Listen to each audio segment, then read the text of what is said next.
The situation is even more delicate because, as already noted, what we inscribe or try to, is not raw social discourse to which, because save very marginally or very specially, we are not actors. We do not have direct access, but only that small part of it which our informant can lead us into understanding.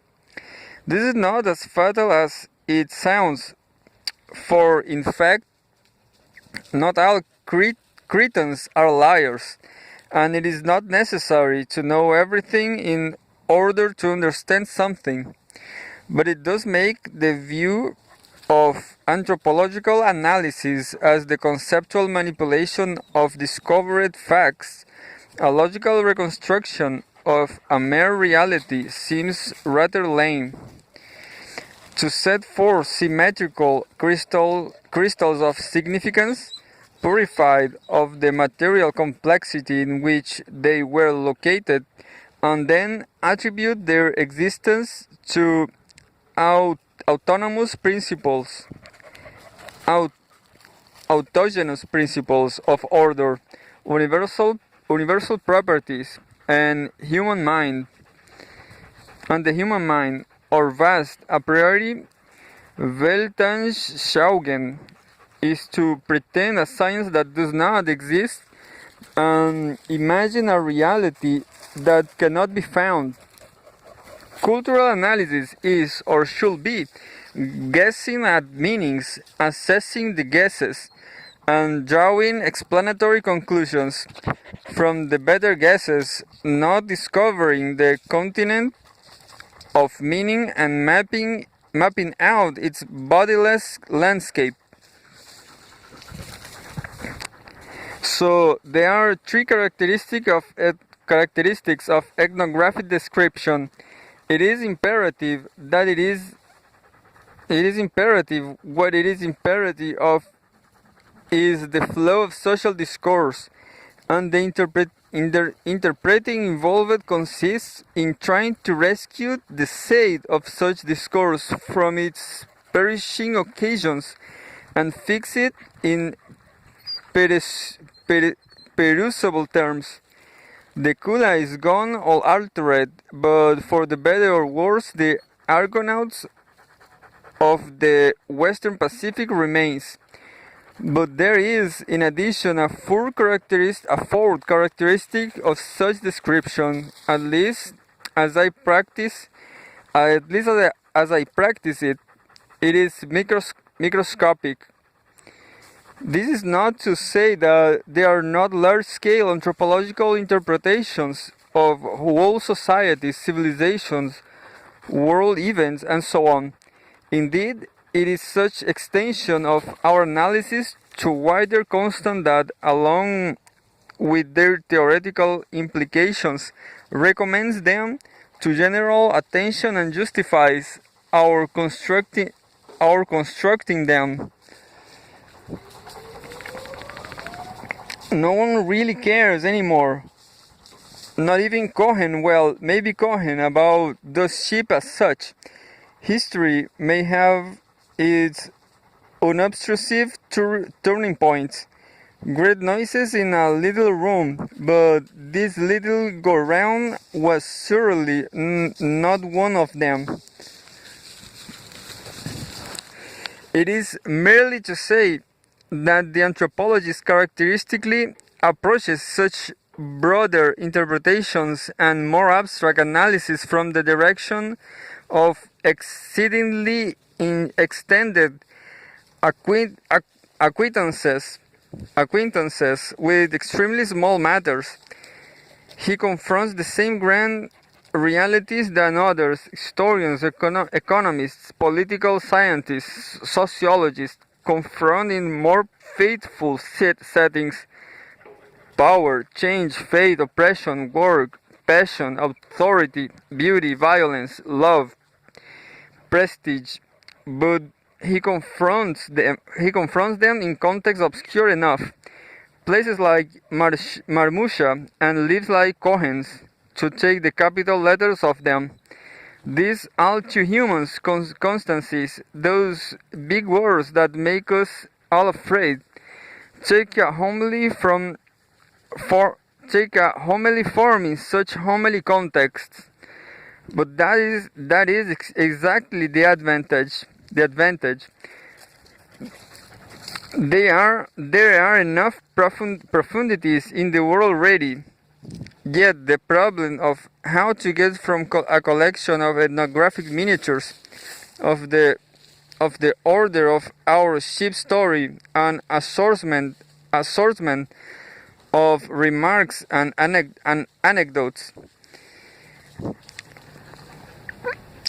to wall sizes culture escapes of the nation, the epoch, the continent, or the civilization is not easily passed over with vague allusions to the virtues of concreteness and the down-to-earth mind. For the science born in Indian tribes, Pacific islands, and African lineages, and subsequently seized with grander ambitions, this has come to be a major methodological problem, and for the most part, a badly handled one.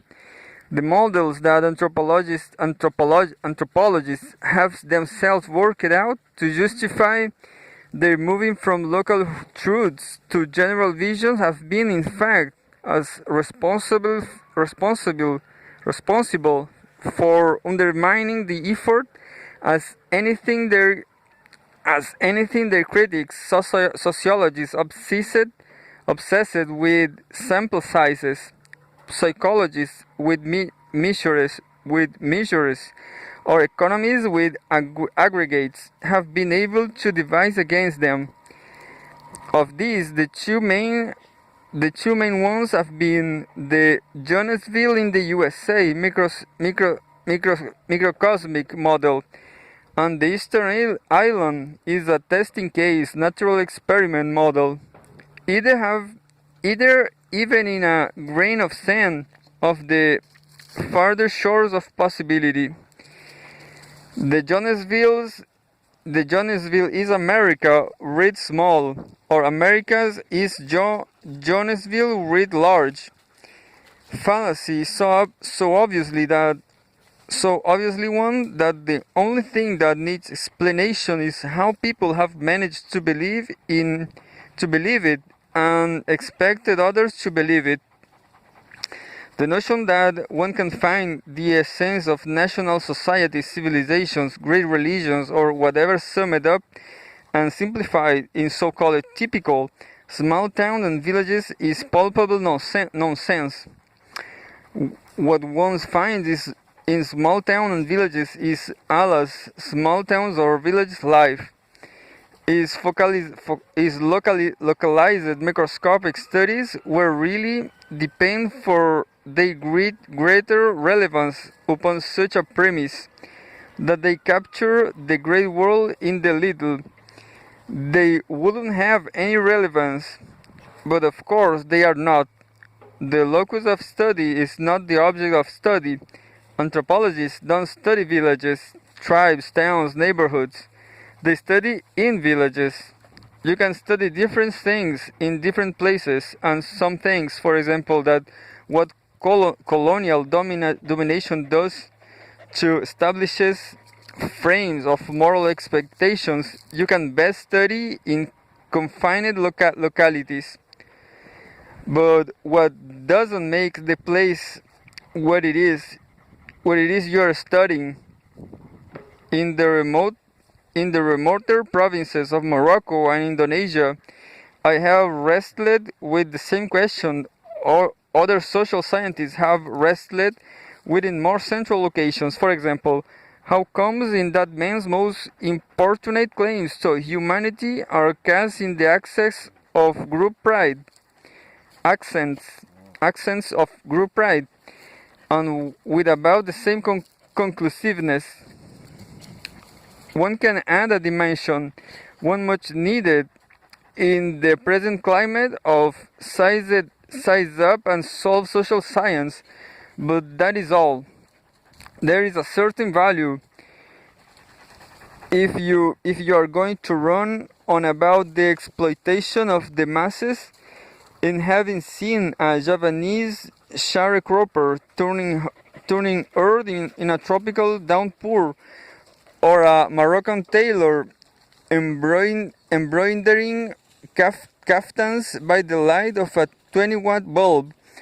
But the notion that this gives you the thing entire, then and elevates you to some moral advantage ground from which you can look down upon the ethically less privileged, is an idea which only someone too long in the bush could possibly entertain. The natural laboratory notion has been equally pernicious, not only because the analogy is false. What kind of a laboratory it is where none of the parameters are manipulable, but because it leads to a notion that the data derived from ethnographic studies are purer, or more fundamental, or more solid, or less conditioned. The most favorite word is elementary than those derived from other sorts of social inquiry. The great natural variation of cultural form is, of course, not only anthropology's great and wasting resource, but the ground of its deepest theoretical dilemma. How is such variation to be squared with the biological unity of the human species? But it is not, even metaphorically. Experimental variation, because the context in which it occurs varies along with it, and it is not possible, true though there are those who try to isolate the E's from the X to write the proper function. The famous studies purporting to show that the Oedipus complex was backwards in the Trobriand's sex roles were upside down in Chambuli, and the Pueblo Indians lacked aggression. It is characteristic that they were all negative, but not in the South, or whatever the empirical validity may or may be not scientifically tested and approved hypothesis. They are interpretations or misinterpretations like any others, arrived at in the same way as any others, and as inherently inconclusive as any others, and the attempt to invest them with the authority of physical experimentation is but methodological sleight of hand. Ethnographic findings are not privileged but particular. Another country heard from to regard them as anything more or anything less than that distorts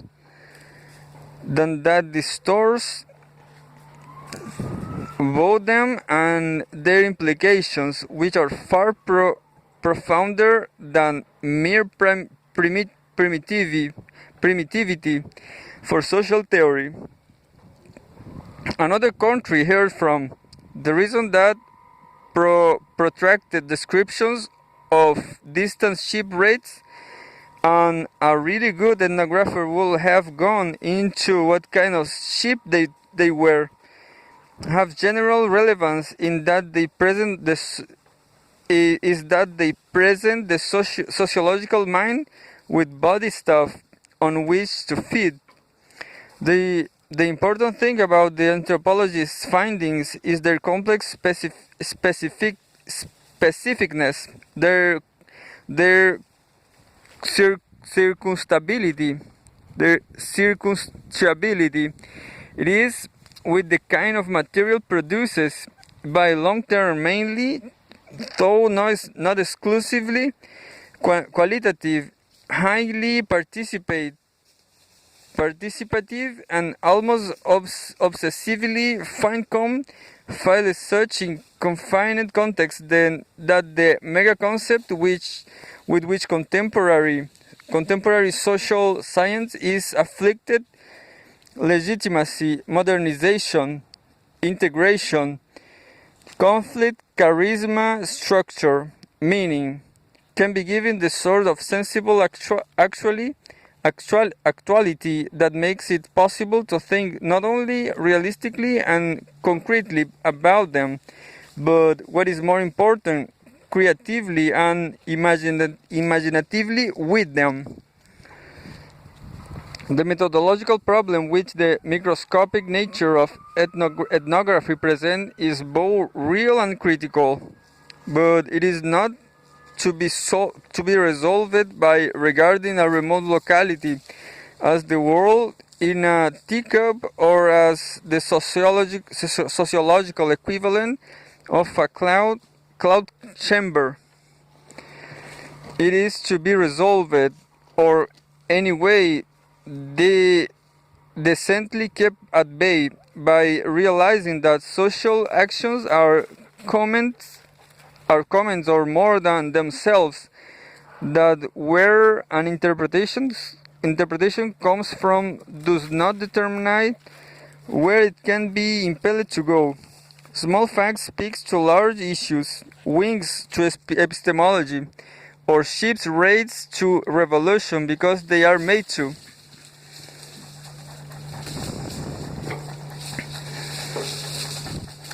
Which brings us finally to theory. The visiting scene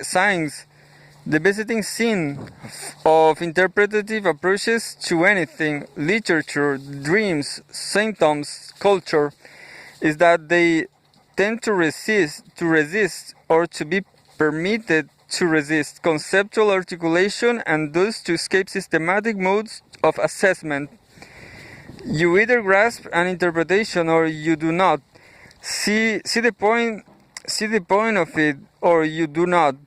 Accept it, or you do not.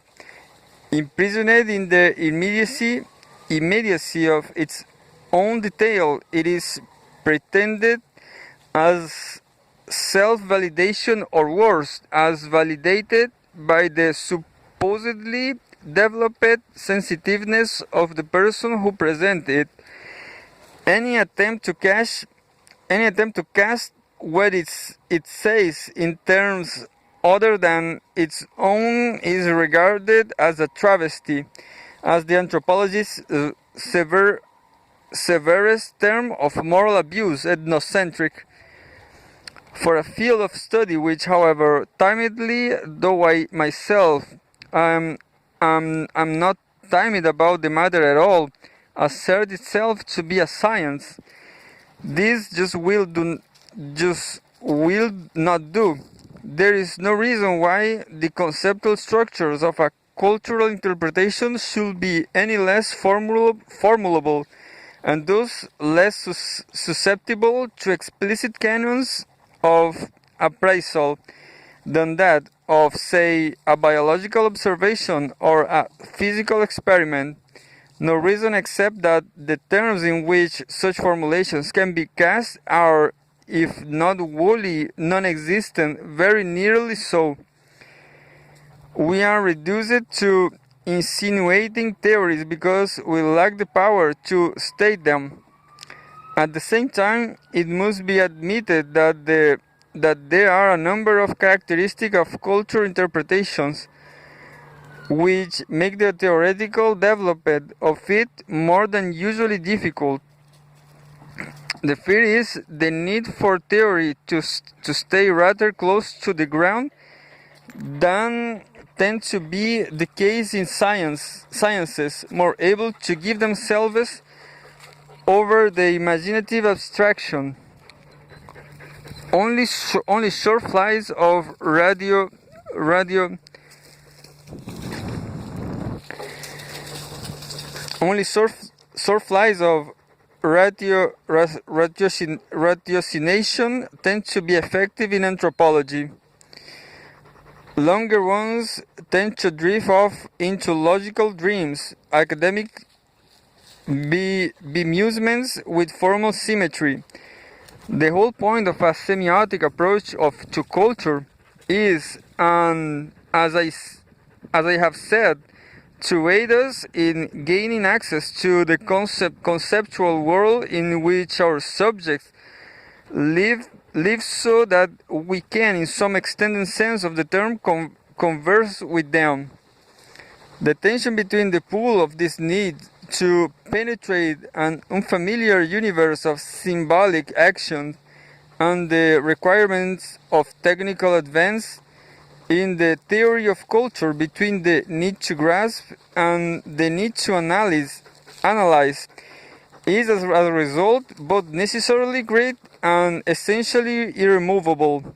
Indeed, the further theoretical development goes, the deeper the tension gets. This is the first condition for cultural theory. It is not its own master.